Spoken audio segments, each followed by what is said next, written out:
வணக்கம். நம்ம தலைவர் பேசுகிறேன். திமுக தலைவர் குளத்தூர் தொகுதியில் ஒரு 7000 ஓட்டு வித்தியாசத்தில் தோற்று போனார். ஒன்று 7 நாளுக்குள்ளே அவங்க அப்ளை பண்ணி கோர்ட்டுக்கு போய் அங்கே போய் இங்கே போய் ஏவிஎம் மிஷினில் கோளாறு இருக்குது. ஒரு 14 பூத்தில் என்ன வேண்டியது இருக்குது. அதில் 2 விவிபேட்லேயும் பிரச்சனை இருக்குது, ஓட்டு போடக்கூடிய இயந்திரத்துலேயும் பிரச்சனை இருக்குது. அதனால் எங்களுக்கு திருப்பி அதை மறு ஆய்வு பண்ணணும், ஓட்டுப்பதிவு கேட்காம மறு ஆய்வு பண்ணணும், அந்த மிஷினை ஆய்வு பண்ணணும் அப்படிங்கிற மாதிரி கேட்டிருக்காங்க. கோர்ட்டு உத்தரவு கொடுத்துட்டாங்க. இப்போ 2 நாள் அந்த வேலையத்தை பார்த்துக்கிட்டு இருக்காங்க திமுக வழக்கறிஞர் அணி. அவர் இவர் இளங்கோ அவர் இவரும் போய் எங்கே பண்ணிக்கிறா தேர்தல் அதிகாரி ஊரா அங்கே வந்து உட்காந்துக்கிட்டு இந்த வேலையை பார்த்துக்கிட்டே இருக்காங்க.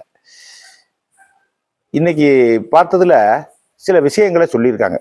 என்ன முன்னாடி சீல் வைக்கல, என்ன பின்னாடி சீல் வைக்கல, ஏன் இப்படி இருக்கு அப்படி இருக்குன்னு சில 2-3 கேள்வியை கேட்டிருக்காங்க. ஒரு 3-4 மிஷினை பார்த்துருக்காங்க. பார்த்தவொன்னே இல்லை இது ரூல்ஸ் இப்படித்தேன், இப்படி சில பேர் இங்கிட்டு வைக்கிறப்பெல்லாம் இங்கிட்டு வச்சுட்டாங்க, சில பயிற்சியாளராக இருக்கணும் அவங்க 2-3 சொல்லியிருக்காங்க. அப்படின்னு திமுக தரப்புல இருந்து வழக்கறிஞர் சொல்றாங்க. அப்படி ஒரு பக்கம் சொல்லிட்டாங்க. சரி எங்களுக்கு கூடுதலாக என்ன 4-5 என்றோம் அப்படின்னு சொல்லும்போது வேணாம் போதும், எங்களுக்கு போதும் அப்படின்னு சொல்லிட்டு இன்னைக்கு முடிச்சுட்டாங்க. நான் கோர்ட்ல மிச்சத்தை பார்த்துக்கிறோம் அப்படின்ட்டு போயிட்டாங்க. ஓட்டு எண்ணல, ஓட்டு என்ற மிஷினை நாங்கள் சோதனை பண்றோம் அப்படிங்கிறத இந்த கோர்ட்டு உத்தரவு வாங்கிட்டு வந்திருக்கக்கூடிய அவங்களுடைய நோக்கமே. இது இன்னைக்கு நேற்று இல்லை.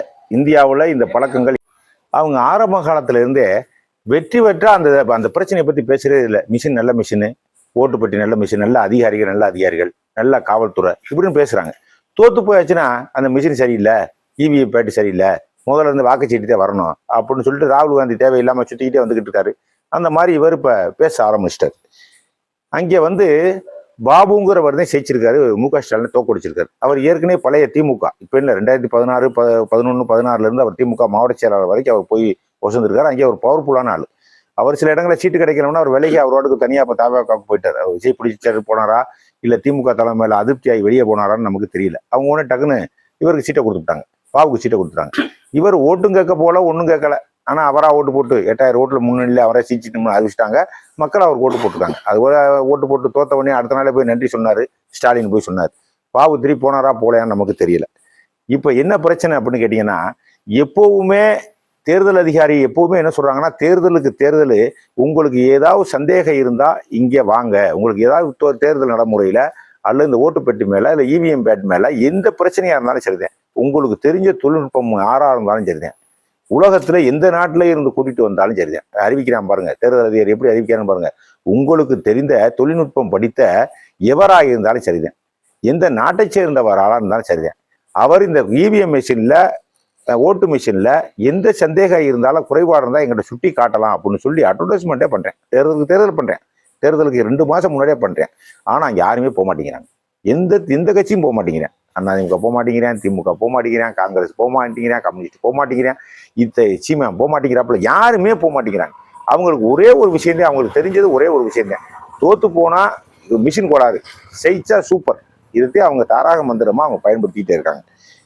எனக்கு இந்த மிஷினுடைய இப்போ ஆய்வு பண்றாங்கல்ல திமுக காரங்க, இப்போ மு.க. ஸ்டாலின் திருப்பி மிஷின் சரியில்லை, அது சரியில்லை, இது சரியில்லைன்னு இப்போ ஒரு ஆய்வு மாதிரி பண்ணிக்கிட்டே இருக்காங்க. ஒரு காஞ்சிபுரம், இது ராஜபாளையம், அப்புறம் 3-4 தொகுதியை கணக்கெட்டு பண்றாங்க. எனக்கு இந்த ஆய்வு மேல, இந்த மிஷின் மேல அவங்க சந்தேகப்பட்டு திருப்பி அவங்க சோதனை பண்ற மாதிரி எங்களுக்கு தெரியல, என் பார்வைக்கு தெரியல. நான் என்ன நினைக்கிறேன், தவக எம்எல்ஏ பாபு மு.க. ஸ்டாலினுக்காக வாபஸ் வாங்க போறான்னு நினைக்கிறேன், ராஜினாமா பண்ண போறான்னு நினைக்கிறேன். நீ நல்லா கவனமா இருங்க, யாரா இருந்தா எடுத்து பாத்துங்க. அவர் ஆட்டோமேட்டிக்கா ராஜினாமா பண்ண போறாரு பாபு. இல்லைன்னா இந்த பிரச்சனையை கையில் எடுக்க வேண்டிய அவசியம் இல்லை. உங்க காரணத்துக்கு ஓட்டு பெட்டி, ஓட்டு மிஷினு, அது இது லொட்டு லொசுக்கும் சொல்லிக்கிட்டு கடைசியில பார்த்தா திமுக தலைவர் தோத்துட்டாரு, கோர்ட்டுக்கு போறாரு, அங்கே போறாரு, இங்கே போறாரு. இதுல எனக்கு நம்பிக்கை இல்லை, எனக்கு அவர் தோத்து எனக்கு பிடிக்கல அப்படின்னு சொல்லி பாபுவே ராஜினாமா பண்ணிட்டு போனாலும் போயிடுவாரு. விஜய் இதுல ரொம்ப கவனமா இருங்க, நல்லா பாத்துக்குங்க. கூடிய விரைவா ராஜினாமா பண்றாரு பாபு, அதை பார்த்துங்க. இதனாலதான் நேரடியாக ராஜினாமா பண்ணா ஒரு மாதிரியா இருக்குங்கிற காத்தேன் அவர் விவிபேட்டு எந்திரம் அது இது லொட்டுக்கு அதிகாரிகளை போட்டு ஏன்னா ஒரு பரபரப்பை ஏற்படுத்துற மாதிரி ஏற்படுத்திக்கிட்டு இருக்காங்க. அது உங்களுக்கு எந்த அளவுக்கு சரின்னு நமக்கு தெரியல. ஆனா நம்ம பார்த்த வரையில, நம்ம அறிஞ்ச வரையில ஓட்டுப்பெட்டு மேல எந்த கொம்போனாலும் அதை தப்பு செய்ய முடியாது. தேர்தல் அதிகாரி சொன்ன வாக்குமூலம் இது. எந்த கொம்போனாலும் சரிதான்.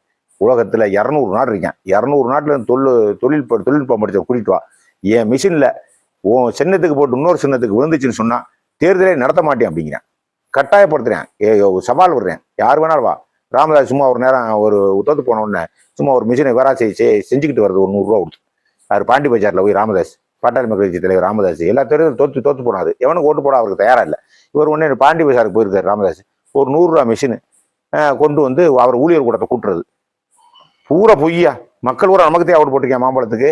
அப்புறம் எப்படியா ரெட்டலைக்கு விழுந்துச்சு, அப்புறம் எப்படியா உதயசூரியனுக்கு விழுந்துச்சு? இவர் கேட்கறது பொதுக்குழு கூட்டி. அதுல இருந்து என்ன தெரியுதுன்னா, இந்தா நான் இப்ப ஊழல் இருக்குன்னு சொல்றேன், முறைகேடு நடத்த முடியும்னு நான் சொல்றேன் மிஷின்ல அப்படின்னு சொல்லிட்டு அந்த மிஷின் எடுத்துட்டு வர்றது இல்ல, தேர்தல் அதிகாரி மிஷின் எடுத்துட்டு வர்றது இல்ல, இவங்களா பாண்டி பஜார்ல போய் 100 ரூபாய்க்கு அந்த மிஷினை வாங்கிட்டு வந்து வியாபாரம் கூப்பிடுறது, பொதுக்குள்ள 4 பேர் கூப்பிடுறது, இது அமுக்கு அப்படிங்கிறது, டொக்குன்னு இது அமுக்கிறது, அவங்களே செட் பண்ணி வச்சிருப்பாங்க, சொட் பண்ணி வச்சிருக்கு. மாம்பழத்துக்கு அவங்க குத்துவாங்க, அங்கே பார்த்தா ரெட்டலைன்னு திரையில இருக்கிறது. சரி திருப்பி வேற சின்னத்துக்கு குத்துங்கப்பா அப்படின்னு வேற ஆள் வர்றது, டக்குன்னு ரெட்டலைக்கு குத்துறது, அங்கே போய் பார்த்தா உதயசூரியன் காட்டுறது. இப்படி மாறி மாறி அவரா ஒரு ரூமுக்குள்ள வச்சுக்கிட்டு அவங்களா ஒரு டெக்கரேஷன் பண்ணிக்கிட்டு அவங்களா ஒரு தேர்தல் முறையை அவங்களா கொச்சப்படுத்திக்கிட்டு தேர்தல் மிஷினை கொச்சப்படுத்திக்கிட்டு ஓட்டு போட்ட மக்களையும் கொச்சப்படுத்திக்கிட்டு அவங்க ஒரு மாதிரி கோணத்துக்கு போறாங்க.